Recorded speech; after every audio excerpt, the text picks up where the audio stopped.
HSC পরীক্ষায় উত্তীর্ণ বিকারুন্নেসা নুন কলেজের শিক্ষার্থীদের বাজে অঙ্গভঙ্গি ও উদ্ভট আচরণে সমালোচনার ঝড়।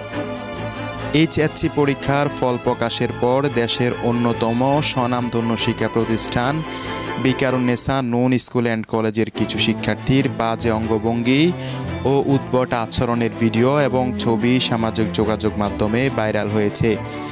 এতে শিক্ষার্থী, অভিভাবক ও সাধারণ মানুষের মধ্যে তীব্র সমালোচনার সৃষ্টি হয়েছে।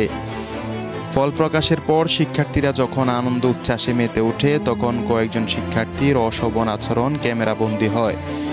ভিডিওতে দেখা যায় কয়েকজন ছাত্রী ফলাফলের আনন্দ প্রকাশ করতে গিয়ে রাস্তার পাশে উচ্চস্বরে চিৎকার, বিকৃত মুখভঙ্গি, বাজে অঙ্গভঙ্গি এবং অশালীন আচরণ করছে। কেউ কেউ সামাজিক যোগাযোগ মাধ্যমে এই ভিডিও পোস্ট করায় মুহূর্তে তা ভাইরাল হয়ে পড়ে। ঘটনাটি নিয়ে নেটিজেনদের মধ্যে শুরু হয় ব্যাপক বিতর্ক। অনেকে বলেন এই ধরনের আচরণ বিকারুন্নেসার মতো একটি সম্মানিত প্রতিষ্ঠানের ভাবমূর্তিকে ক্ষতিগ্রস্ত করছে।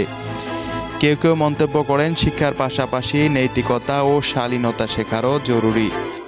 একজন অভিভাবক ক্ষোভ প্রকাশ করে বলেন, আমরা সন্তানদের এমন প্রতিষ্ঠানে পাঠাই যাতে তারা চরিত্রবান মানুষ হয়, কিন্তু এখনকার শিক্ষার্থীরা সোশ্যাল মিডিয়ার জনপ্রিয়তার পেছনে ছুটে শালীনতার সীমা অতিক্রম করছে। অন্যদিকে কিছু শিক্ষার্থী দাবি করেছে বিষয়টি অতিরঞ্জিত হয়েছে। তাদের মধ্যে এটি ছিল আনন্দের প্রকাশ, যা কিছু মিডিয়া বিভ্রান্তিকরভাবে প্রচার করছে। এ বিষয়ে বিকারুন্নেসা নুন কলেজের একজন শিক্ষক নাম প্রকাশ না করার শর্তে বলেন, শিক্ষার্থীদের আচরণে আমরা হতাশ।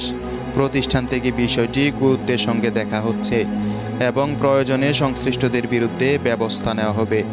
শিক্ষাবিদরা মনে করেন এই ঘটনা শুধু একটি প্রতিষ্ঠানের নয়, পুরো শিক্ষা ব্যবস্থার নৈতিক অবক্ষয়ের ইঙ্গিত বহন করছে।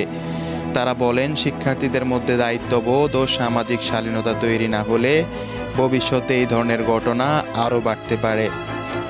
এই ঘটনার পর সামাজিক যোগাযোগ মাধ্যমে এখনও চলছে আলোচনা ও সমালোচনার ঝড়। অনেকে আহ্বান জানিয়েছেন শিক্ষার্থীদের উচ্ছ্বাস প্রকাশে যেন সীমা রক্ষা করা হয় এবং শিক্ষা প্রতিষ্ঠানগুলো নৈতিক শিক্ষায় আরও গুরুত্ব দেয়। Desk report, Bartadesh news, Dhaka.